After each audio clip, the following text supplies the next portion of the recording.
Kita kembali kepada observasi yang dilakukan oleh Saudara Ali. Apa yang Saudara Ali gali dan coba ketahui tentang masa kecil serta remaja Richard Eliezer? Oke. Itu saya dapatkan dari anamnesa dengan Richard dan juga dengan orang tua. Hubungan mereka sangat dekat dalam arti ya kita bisa lihatlah dari ceritanya keduanya itu sama-sama, sekali lagi tadi saya katakan dari situasi yang berbeda, lokasi yang berbeda, kondisi tempat yang berbeda, itu sama-sama menceritakan hal yang sama. Betapa Richard itu dari kecil memang dia anak kedua dari dua bersaudara, dua-duanya laki-laki, anak yang cenderung untuk dari kecil sekali patuh, manis, selalu mencoba untuk menolong. Pernah beberapa kali pada saat fase sekolah dasar itu berantem dengan teman, tapi pulang ke rumah itu lebih meneteskan air mata. Terus ditanya sama mamanya kenapa enggak melawan, menurut dia nggak apa-apa, udahlah biarin aja. Jadi memang ada kecenderungan Richard itu avoidance conflict. Jadi kita punya karakter tertentu. Salah satu yang dari kecil terlihat dari Richard adalah patuh, avoidance conflict, menghindari konflik, dan cenderung nurut aja, selalu mencoba untuk menjaga kedamaian. Kemudian di samping itu dia selalu berusaha untuk membantu orang-orang sekitarnya, itu pada masa masih kecil sekali. Lepas SD, mulai masuk SMP dan SMA, dia lebih banyak aktif lagi pada hal-hal kegiatan yang lebih positif. Seperti panjat tebing, tarik suara, dia tergabung dalam paduan suara, sempat mengikuti kompetisi-kompetisi, menyanyi juga, sempat agak-agak bandel lah, nakal dalam tanda kutip itu sekitar SMP. Jadi mengenal tawuran, hal yang buat secara wajar masih dalam porsi yang normal. Karena memang pada fase remaja cenderung lebih ngikutin peer group, kelompoknya seperti apa, pencarian jati diri, di mana toh perilaku itu berhenti ketika dia masuk SMA. Kemudian, terima kasih, Saudara. Dalam proses memutuskan suatu hal atau suatu tindakan, proses psikologis apa saja yang terjadi? Nah, kalau ini saya mungkin mohon izin majelis ada yang mau ditampilkan PowerPoint, karena ini penjelasannya bisa PowerPoint tadi kita sudah serahkan. Supaya mungkin lebih bisa ada gambarannya. Silakan. Terima kasih, majelis. Sekali lagi. Oke, kalau kita ngelihat, jadi kalau tadi pertanyaannya proses apa yang dialami seseorang pada saat mau memutuskan suatu tindakan atau berperilaku. Sudah pasti itu melibatkan banyak sekali proses mental. Kita melihat sesuatu, kemudian kita relate-nya, kita mencoba mengasosiasikan dengan memori yang ada di kepala, kita juga melihat perasaan hati kita seperti apa, dan itu semua terjadi pada komponen pada organ tubuh yang kita sebut sebagai otak.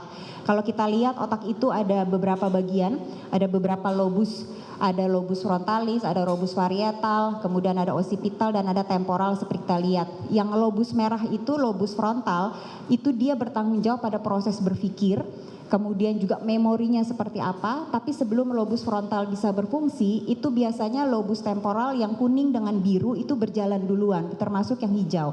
Dia vision, dia melihat dulu seperti apa kondisinya, kemudian dia mencoba untuk merangkai bahasanya, baru setelah itu dia libatkan proses-proses belajar sebelumnya. Nah, semua hal yang masuk dari panca indera ini nanti kemudian bisa mengaktifasi emosi, bisa juga tidak. Emosi itu ada kalau gambar yang berikutnya itu ada amigdala, titik kecil, balik lagi. Iya, titik kecil yang di tengah-tengah itu bagian otak yang mengatur emosi. Nah, bagian otak yang mengatur emosi ini kayak manajer. Jadi dia akan mengirimkan sinyal ke semua otak lobus yang lainnya tersebut untuk kemudian memutuskan kira-kira mau berperilaku atau bertindak seperti apa. Kalau sensingnya adalah takut, berarti kemudian sesuai dengan ketakutan ini saya mau seperti apa. Saya contohkan kalau tiba-tiba ada singa muncul di ruangan ini, itu akan amigdala itu akan terpicu pertama kali, penasihat hukum. Nah, dari ketakutan kemudian muncul, itu biasanya yang pertama kali muncul adalah hormon adrenalin. Mulai itu kemudian hormon adrenalin, setelah itu hormon kortisol, hormon stres yang pada akhirnya akan memicu ini tindakannya mau ngapain, mau kabur, dikaitkan dengan memori, mungkin pernah nonton bagaimana singa menyerang manusia, jadi mulai muncul akhirnya ketakutan, kemudian dia mendengar auman mungkin suara ngaum si macan, sehingga kemudian akhirnya lobus frontalnya baru kemudian memutuskan kira-kira dia mau seperti apa. Nah, ini semua proses yang terjadi pada saat kita memutuskan untuk berperilaku atau bertindak. Jadi prosesnya kompleks sekali, Pak Penasihat Hukum. Baik. Kemudian apakah kondisi-kondisi tertentu yang bisa membuat seseorang jadi membuat keputusan atau melakukan suatu hal yang tidak baik, namun sebenarnya tidak ia inginkan? Bisa. Dalam arti bahwa seperti yang tadi saya jelaskan, ketika otak yang mengatur emosi, majelis hakim yang namanya amigdala itu membajak lobus frontalis yang seharusnya berfungsi untuk melakukan penilaian, menganalisa dengan bijak, itu jadi lumpuh ketika dalam kondisi jiwa batin sangat tertekan, dalam kondisi dia benar-benar tidak diberikan waktu untuk berpikir, proses analisanya tidak dikasih jeda waktu untuk berpikir dengan baik, itu bisa saja terjadi. Belum lagi ada faktor, kalau kita berbicara konstruk psikologis itu bisa sangat kompleks faktor yang terlibat. Salah satunya juga adalah usia dari si individu tersebut. Berkaitan dengan lobus frontalis sendiri, di dalamnya itu ada namanya prefrontal cortex. Ini baru berkembang, benar-benar berkembang ya, jadi belum menetap. Itu di atas 25 tahun ke atas, majelis hakim. Prefrontal cortex itu adalah otak bagian kita yang berpikir secara dewasa. Jadi dia mampu menganalisa dengan baik, dengan bijak, itu umur 25 tahun ke atas. Jadi di bawah usia itu seperti saya katakan remaja atau dewasa awal itu makanya kadang-kadang masih emosinya meletup-letup. Karena kenapa? Karena amigdalanya yang duluan, amigdala yang bagian otak emosi tadi yang lebih duluan berkembang, sementara si bagian analisanya prefrontal cortex dan lobus frontalisnya itu baru mulai berkembang dengan baik itu 25 tahun ke atas. Jadi bisa saja ketika dia melakukan sesuatu karena persepsinya, emosinya yang lebih dulu teraktivasi, usia lobus frontalisnya belum matang, kemudian ada kondisi tertekan, jiwa batinnya sangat terganggu, itu bisa saja mengakibatkan terjadinya tindakan yang sebenarnya tidak baik.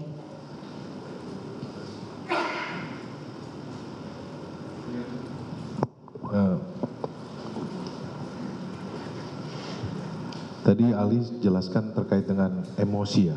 Ya.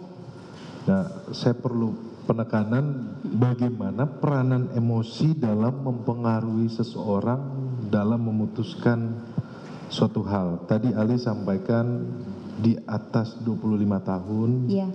Kalau bahasa kita sederhananya lebih stabil ya. Iya. Tetapi di bawah 25 tahun dalam mengontrol emosi tersebut yang tadi Ali sampaikan kelihatannya sulit. Coba Ali lebih menyampaikan kepada kami, kepada majelis hakim terkait dengan hal apa saja yang mempengaruhi seseorang dalam memutuskan sesuatu hal. Iya. Bukannya sulit, tapi sebenarnya lebih butuh usaha untuk mengelola. Jadi majelis hakim kadang-kadang kalau di pertanyaan tadi seperti demikian, apa peranan emosi? Sebenarnya emosi adalah bensin untuk semua perilaku kita. Itu emosi.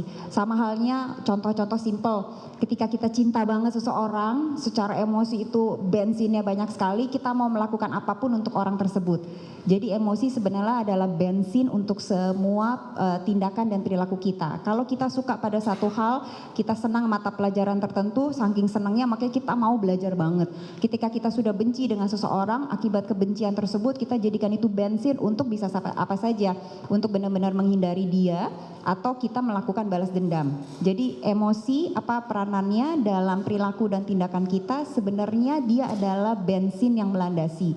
Hanya saja sayangnya karena emosi itu abstrak, jadi kadang-kadang seringkali tidak terlihat. Yang dilihat sama lingkungan, sama orang lain, bahkan sama diri kita sendiri, itu adalah perilaku yang tampak. Jadi kita nggak ngelihat apa emosi yang melandasi ketika perilaku itu terjadi.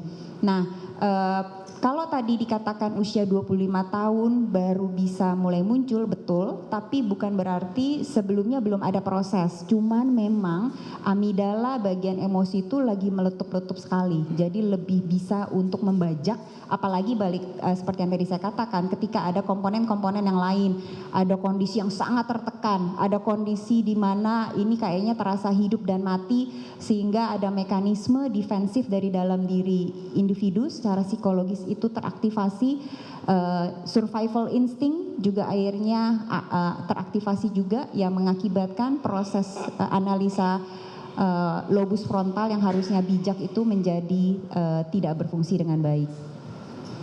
Terima kasih Ali.